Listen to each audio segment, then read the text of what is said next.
Good morning, afternoon, depending on when everyone's listening. Welcome to another episode of the HSEQ Leaders podcast. We've actually had a bit of a hiatus for the last few weeks, and I'm very excited to break that hiatus with Steve Harvey coming on board. Steve, g'day. How you going? John, I'm very well. I'm wonderfully well, thank you. And what a way to break your hiatus. I know. I hope I don't disappoint you and let you down. It's breaking the hiatus for the high watermark. You know, it's the And I hope people didn't go, Steve Harvey. Oh my, like how did John get him? But maybe a lot of people are probably happy that it's not Steve, to be honest. And you've got the Glaswegian Steve instead. Well, what I'm going to say on that note, right? Obviously, you've got quite a presence over in Brisbane and Queensland. For people that don't know you and aren't from that part of the world, tell us a bit about yourself and who you are and where you are or how you've got to where you are today. Mate. So, well, basically, my name's Steve. I'm based in Brisbane, but as you might have heard, that I don't have an Australian accent, so I'm originally from Glasgow in Scotland, and I came to Australia on a bit of a whim, actually. I used to be a car mechanic, John. Oh, right. I didn't realise that. Yeah, I got the opportunity. So I used to work for Volvo in England, funny enough. And back in the early 2000s, Volvo came to me and said, look, all our mechanics are disappearing. They're heading off to the mines. You're young. How do you fancy a crack at Australia? And I said, do you know what? I'll have a go at that for a year and I'll see what happens. So I spoke to my wife and said, all right, let's do it. So I spoke, John, I don't know if I should tell the story, but I will, because it's only me and you, right? So I met a guy in a pub, and this is a true story. I met this guy in the pub and I said, I've been given this opportunity to live in Australia. And he said, mate, you should go and live in Manly in Sydney. That's where you should live. So I'd never met this guy before, haven't met him since. I would love to meet him to tell him how much he changed my life. So I moved to Manly in Sydney after meeting a guy in a pub and having a few beers with him. And after 6 months, John, I was like, I'm not going back. This is just amazing. I was earning more money in a week than I was earning in a month back in the mother country. And I always remember there was a guy that said to me, Australia's a land for opportunists. And I've never forgotten that, ever. So, yeah, so that's basically, I started off as a car mechanic, but I last turned the spanners in 2006. And I've basically worked in safety ever since then.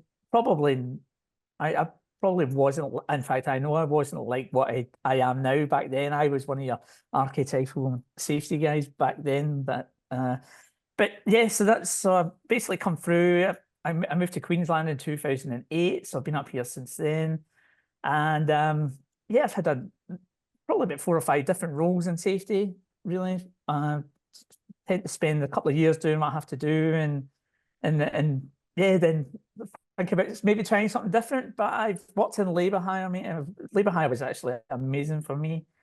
You get exposure to so many different industries. One day you could be in like a retail store, and the next you're on a mine site in like far North Queensland. And I really loved that variety. It also helped hone my communication skills and my influencing skills, because when you go to these host clients, they're not keen on changing anything. So you have to work on your communication skills and influencing skills. So yeah, I've been doing that for a while. Had a couple of leadership roles in when I worked in labour hire, and yeah, now I'm working in oil and gas, mate. So yeah, it's been amazing actually. I've really loved the variety of work that I've had. Well, I know your background, and we won't need to go into the granular detail.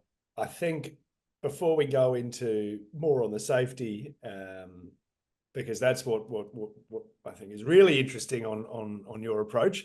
Who are you though outside of work? I mean, you said you haven't been on the tools for a while on the spanners. So who are you outside of work for those that don't? Oh, mate, I haven't, like I say, 2006, July the 6th, 2006 was the last day that I picked up a spanner in a paid capacity. Well, I've got two teenagers, two dash hounds. I'm based in Brisbane, like I say. I don't know who causes me the more stress, the dash hounds or the teenagers. Uh, Mate, I really like, I play a lot of sport. I'm a big football fan. That's soccer for the people around the rest of the world that are listening. All my Scottish mates have just turned off now and started amusing me. Uh, so big football fan. I coach football, ride mountain bikes. But I probably think one of the things that I'm known most for outside of, well, being me really is the Safety Differently book club that we have here in Brisbane, which just allows me to flex my comedic sort of skills, which I really, really love. Like comedy's been a massive part for me for a long time. And yeah, I probably don't do it as much as what I should do. If you really want to terrify yourself, John, I recommend grabbing a microphone and try and make a couple of hundred drunk people laugh. I And It's look, that's it's something that I've thought about. And I'm pretty outgoing. I don't think I could do it. I don't think I'm someone that's usually laughed at, not with Steve, if anything. But how so let's, on that note, talk for the people who don't know, talk around the just going off script a little bit, talk around the yeah, Safety Differently book club. yeah. Well, mate, the book club started really outside. So after the pandemic, really, I thought we need a way to bring some people together. And I know the guys in North America were really, they had this book club and it looked really good and they were having beers. And I thought, hey, that sounds like a kind of good way to bring folk together. Mm. So myself and Josh Bryant sort of said, let's have a crack at this and see how we go. So the first one, mate, happened in a pub in Brisbane. And there was about 8 people there, just had a few beers and we just chatted. But in time, it's really evolved into like something big, mate. Like it's really like we started bringing people in via Zoom to do interviews with us. Then we were getting authors coming in face to face, and it was just getting bigger and bigger and bigger. And John, we can have up to 50 odd people at these events. And like I say, just the neighbor. One of the best compliments we get about the book club is that it's not boring and it's like the best safety event they've ever been, and everybody feels welcome and connected. And that's something that Josh and I we really hone in on and we really tap into. We want to make sure that if they don't know somebody, you go and say hello, you're going to meet them, you're going to shoot the breeze, and just go and say hello and have a bit of fun. And I think the way that I sort of host it at the beginning, like really bring a lot of energy. It's almost like I'm emceeing a comedy gig, really. And I try and bring out the best self, bring out the best of the people who I'm interviewing. And like I say, we do really great. But the thing I love the most about the book club, though, John, is we ask these questions at the end about music. Mm-hmm. And I'm a big music buff, man. I love music. I can't get enough of it. In fact, if I could get called the book club like Desert Island Risks or something like that, then I would completely change it and just have people talking about their music choices. But I'm not allowed to. But when you ask people stuff that's really important to them, their whole face changes. They really, it's amazing. And hearing some of the stories about people's music is awesome. So contrary to what people might think, safety people do have this really amazing breadth of knowledge and skills outside of just safety once you get to know them. So which is it's a good part of a good point to the next question. But Gabby and I were over for, was it October? Was it the start of Yeah, it this? would have been me. It was the start of October. And I have to say, and I'm not just saying this because this is being recorded, probably the best safety event I've been to. And as someone that attends, not as a safety professional, but safety adjacent, a lot of safety events, it was amazing. Like the energy, the vibe, the atmosphere it was very, very different and done well. Yeah, So yeah, I kind of feel like, and that's a problem. I think a lot of safety people are scared to let themselves go and let themselves be seen as being human. I really do feel that. Like, I know if I go to some events, I'm probably not as outgoing as the way I am at like the book club or something like that. Because you're always just, I kind of feel like we're always on guard. I don't know. You go to a lot of these events. Maybe I'm being a bit off here, but I know for me personally, I'm always, just trying to be a bit. I'll just be professional, Steve. Whereas at the book club, I'm just like, we're going to have fun, and like I say, we can really bring that comedy club energy to it. And I think I think that shows in the way that people respond and like the way that people connect with each other too. And like I say, if it's not fun, I'm not doing it, and I love it, and I still have lots of fun. So yeah, I think maybe some of these conferences could learn from the book club actually. Yeah. I, probably not just safety as well. Trust me, they can be hit or miss Yeah, across mate, yeah. industries as well, I dare say. But we'll just go back and then we'll probably jump around. So just super Yeah, quick, mate. how did you make that transition into safety and from I guess practical From mechanical? from being a mechanic. Yeah, so let's say, mate, I was a mechanic, and the reason that I was so specific on the date when I last picked up my tools is because I was involved in an industrial accident, right? Or I say accident loosely. Like if you ever hear somebody say the word accident, that's a cue for you to look deeper. Hmm. And but I'm so used to calling it an accident now that it's just yeah, it is what it is. But I was crushed under a car. I had a car fall off a hoist and it nearly killed me in I did not realize. 2006. Jeez. No, I mean that's something I don't really sort of share a lot. But it's just because in Yeah. hindsight, mate, it was the best thing that ever happened to me. But I definitely could have met my final reward that day. And so after that took me, I had a wee bit of recovery because my leg was pretty badly damaged. If you ever see me wearing shorts, ask me to lift one side of my leg up and I'll show you my scars, which are pretty bloody impressive, even if I do say so myself. But that was but yeah, that was 2006. So that that nearly that basically made me have to think about a new career choice. And that's what normally happens in safety as well. If people get floated into these careers from because something's happened to them. For me, mate, I didn't know what I wanted to do, and I think that's something I've really struggled with my whole life. I kind of never really knew what it was. My dream was always to be a pop star, John. That was my dream, but I ended up a car mechanic. How unfortunate. Desert Island Risks, right? That's Yeah, yeah. And yeah, mate, so I as part of my rehab and return to work, the company said, "Look, how can we support you here?" And I started doing office duties, and then they were saying, "Oh, look, we kind of don't ever want what happened to you to ever happen again. Can you help us?" And I was like, "Sure." I mean, I didn't have a clue what I was doing, but the company supported me to get some training, etc., etc.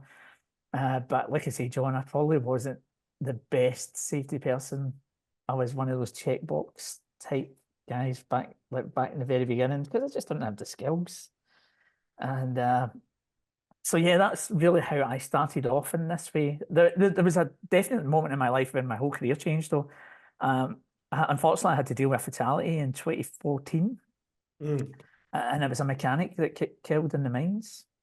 And I've never forgotten that. And the conversations that I had afterwards with people, they were always saying, like, if he just followed the procedure, he would have been fine, like that. And like they had these mammoth procedures for stuff. And I was like, mechanics don't follow procedures. Mechanics just get shit done. They fix stuff. Like, that's what they do. And unfortunately, this poor man's been killed. But that changed my whole career, mate.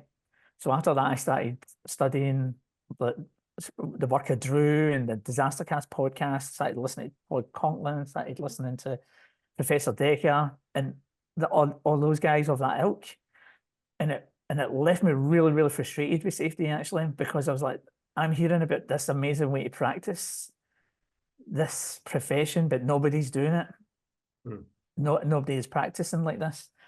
So it left me super frustrated, almost to the point that I was like, I need to get out of this. I can't, now that I know this stuff, I can't So continue to practice like this. that was the turning point. So 18 years ago, you moved Yeah. in, very compliance, ticking the Yeah. boxes, take fives, put your safeties on. And then that was you're wearing them. We both are, right? Yeah. Yeah. Yeah. Yeah. And then that was that point in 2014, you said, right? Or 2016. Yeah. Yeah. That 2015. I think it was 2015, mate. But yeah, that changed my whole career. and that changed. And then that was really that new view approach of safety. And that was 10 years ago, right? I mean, Yeah, mate. Yeah. thinking Yeah. about it now, I dare say it would have been far more immature than it is even now, right? And there are businesses and organizations that have come along. So the last 10 years you've been operating in this space, how has that evolved, and how have you found that as you've sort of moved into that professional level? Yeah, like I say, mate, I think working in labour hire really helped me because it really involved my human skills, Mhm. like just being a dude, just being a good human. And I kind of feel that that lends itself perfectly to this type of work that we're doing in the new view hop, whatever you want to call it, but this sort of space. And yeah, like I kind of like I was working at a company who really didn't know much about any of this sort of stuff, so I was just changing the way that I talked. I was Mm. just changing my language, I was talking about, oh, hey, rather than calling it an incident or an accident, I'm going to start calling it an event. I'm going to start talking about what can we learn from this? What are these opportunities for improvement? So I started just changing the way that I sort of use my language, and it started to spread. People. I had a team of 4 people back then, and they would start to use it too. And I say, hey, this is the way I want you to listen to this stuff. Let's have a talk about the way that we can do this work differently. Because we would definitely, when you work in labour hire, mate, people are definitely blamed for everything. Mm. And again, my thinking gradually evolved into like, hang on a minute, labour hire people are finding the weaknesses in these systems. So we really need to harness that and really need to talk to them and have these great conversations with labour hire people and say, hey, when are you nearly pinching your fingers, or when have you had to go, whoa, that's not right? But they won't, labour hire people won't tell you, like, because they don't want to lose their job. Right. So I mean that was amazing. So and then I moved on to another company, but what really changed for me is I got a role at Urban Utilities in Queensland and Brisbane, and they Kim and the guys, they really strategized doing safety differently. They had a problem with their safety teams. They weren't really effective. They weren't, they probably weren't. Uh, they probably just weren't doing the stuff that was meaningful. Mm. So Kim tried to think, all right, let's go in there and we'll change this and shift it up and shift the thinking and just and that was amazing. I mean, I had 3 years there, and that was awesome. Like it really just try to bring a whole new way of thinking into an organization, and they really embraced it and adapted it. But it shows it highlighted to me the importance of leadership. Like you really need your leaders to buy into this with you if you're going to do this mass change. Unfortunately, we lost a couple of leaders that sort of were really buying into our stuff, and we brought new ones in, and we probably were too impatient to go take them on the journey. Whereas because we'd had so much success before, Mm. we were probably like, oh, we have to go through all this again, Start back from and scratch. yeah. Now that I'm a bit wiser in the way to do all this stuff, mate, I probably like, all right, cool. We know. Well, with this time, we know what we do. Mm. Whereas before, we were just frustrated because we've done all this work. Now we're gonna have to start again. Oh, that's it. We're out. Yeah, and yeah, you're feeling defeated. So it was almost that influencing, because that's it sounds like, and correct me if I'm wrong, it sounds like you learn to influence there with the questioning to change the conversation, and then move that towards leadership as well, and keep having those conversations to influence there. Yeah, absolutely. Yeah, your voice is the best risk assessment tool that you can get, right? Yeah, And yeah, this is the thing that we were starting to shift these conversations, rather than going in and telling people what they were doing wrong. We're actually just on, hey, tell me about the stuff that you do right. Celebrating good work, because yeah, that celebrating good work sort of allows you to share and promote the conditions that exist to make work successful. yeah, If that makes sense, like normally, if something goes wrong, we always go, oh yeah, they never done that, or they should have done this, blah blah blah blah. Whereas if you start talking about the everyday work that's going well, you can start to say, oh, look, they had a really great plan, or they really had a great conversation to begin with. They had all the right tools, had the right equipment, the team was all available. Now, if you start sharing the stuff that works well, that sort of that will spread to the other teams, and they know the conditions that they need to be successful. yeah. And how Yeah. do you? So, what is leadership to you then? On that note, and how do you lead aside from those conversations? How do you lead? I mean, you've obviously progressed in your career and you've learned those skills. I think leadership we learn every day, right? But how do you lead? Yeah. But me personally, like I've had some really amazing leaders. Like Mm. I've been really lucky. Like some of the people I've worked with have just been brilliant. And I think for me, like I often see your job is to turn the burner down, particularly in safety. If you work in a safety leadership role, like, you know, you get a lot of stuff coming to you, and you know, and it's quite easy to panic, and it's quite easy to get yourself stressed. So I always look for a leader who's quite calm, Mhm. and we'll just be like, oh, we'll get through this. We'll understand some of the pain points. I really like that people who are calm and composed and caring, you know, like, I know it might sound strange, but not a lot of leaders are great at that, right? They're not like and that's all right. That's the way to do. And our job is to manage up as well, to help keep them calm and collected, and share our insights into stuff that's happening. But mate, I have to be honest, I always like someone with a good sense of humour. You know, Mm. I think humour is downplayed as a skill, particularly in safety. I think we're scared to be fun in safety. And I certainly experience that a lot. If I do something, you might have seen, if anybody connects with me on LinkedIn or whatever, you'll probably see that I forever try to post stuff that just pokes a bit of fun at us. And I kind of feel that we are a wee bit scared to take risks when it comes to humour and laughing. I think that's across. I mean, yes, safety, you're not probably wrong there, but there's that element of professionalism. I think that's probably changing. I mean, look, I'll talk about my career on the flip side. I remember in when I started in recruitment, you know, everything had to be passed through a PR department before you could post just anything publicly, right? And what that means is that it creates something that's inauthentic, and people don't like people that are people don't like people that are inauthentic, I believe. And I think, yeah, putting humor, if you are humor like yourself, if you are humorous, Steve, that is a huge advantage because it's your personality, right? And I think that's influencing as well to a degree, right? If Oh you yeah, can, mate, you bet. Yeah.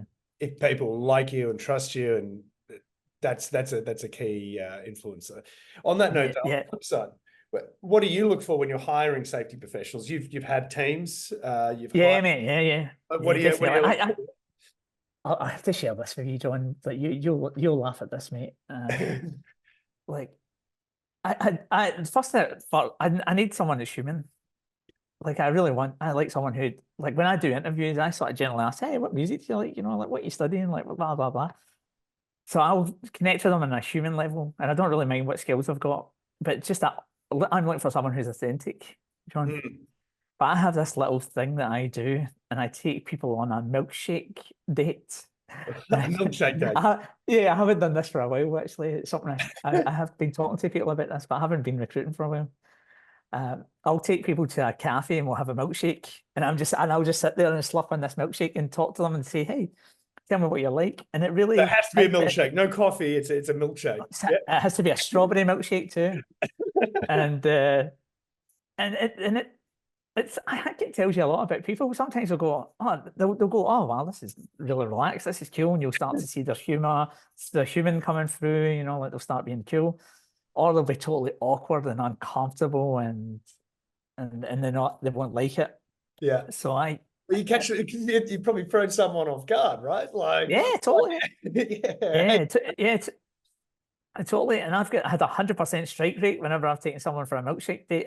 They've always worked out well. They've always been brilliant for the team. So if when I move into my next role and I'm recruiting, I Yeah. will be expect a milkshake date, people.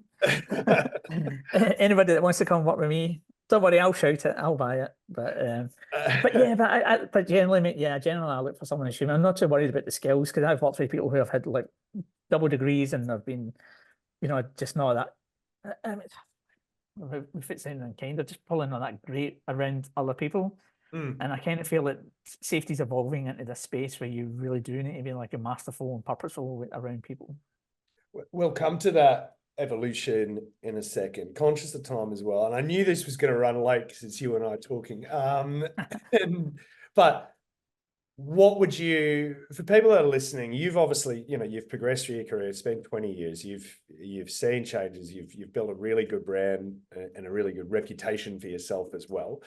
What's the number one piece though you would go to give either someone early on in their career, or still probably, you know, developing in their career for safety professionals, for an area of development for someone starting off? What would you say that would be? But you know, I think about this a lot, actually. It probably wasn't only maybe about 10 years ago that I started really getting hot on my values. like Mm. what I knew what my values were and the things that I wanted to do.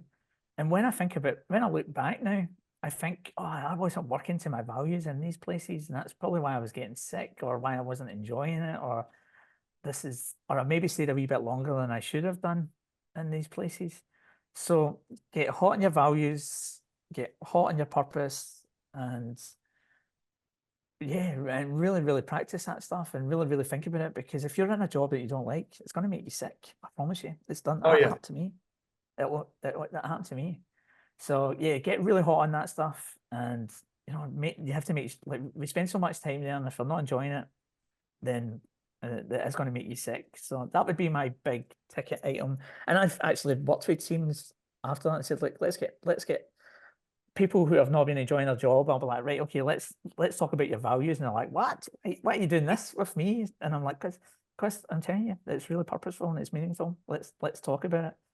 I think I haven't spoken to anyone else really about this.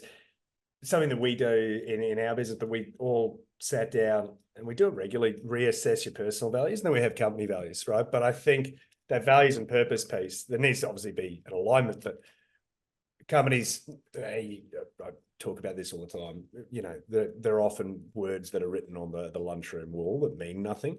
If you are aligned though to those values and the organization actually believes it and lives by it, that's going to give you that purpose. That's going to get you out of bed in the morning. That's going to get you excited. That's going to get you to do the long nights when you need to, versus something that you're not aligned with and you're coming in just to get a paycheck. And I can 100% see that, Stephen, where you're coming from. Yeah. I'm someone Mate, well, a couple of my highest values are like fun and curiosity. Like and I know that if I'm around those two, then happy days. And that's why I really try and be me. And that's when your authentic self will come out too. Absolutely. If you're working to your values. So yeah, get clear on those, gang. That will really, really help you, in my opinion. Excellent answer, and a good fresh perspective. Last question. We talked about evolution. You've seen a bit of an evolution. Where do you see it evolving to? We talk about safety 2.0, but where do you see it going in the future, and when do you think we'll get there? Mate, I'm the most excited to answer this question, right? I'm starting to change my thinking about the names of safety, like HOP, Safety 2, all that sort of stuff, New View. I'm starting to really think differently about that too.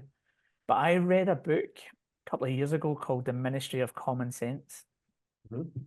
And in this book, they talk about going into organizations and find out all the pain points, the stuff that annoys them, what are the things that just doesn't make sense, because these companies have got no common sense, they lack empathy. And what happens on the inside is normally mirrored externally as well.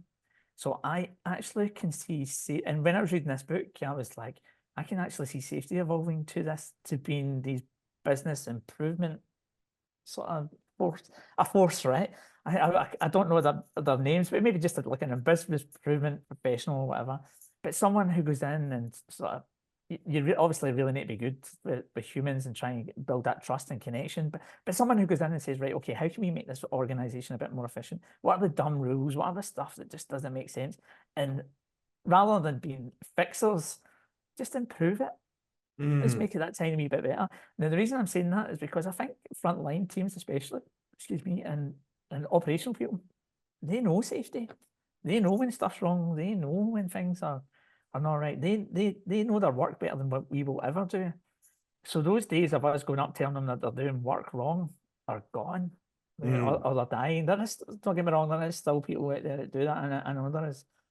But I kind of can see that's where safety can end up being embedded in these organizations to help find improvements.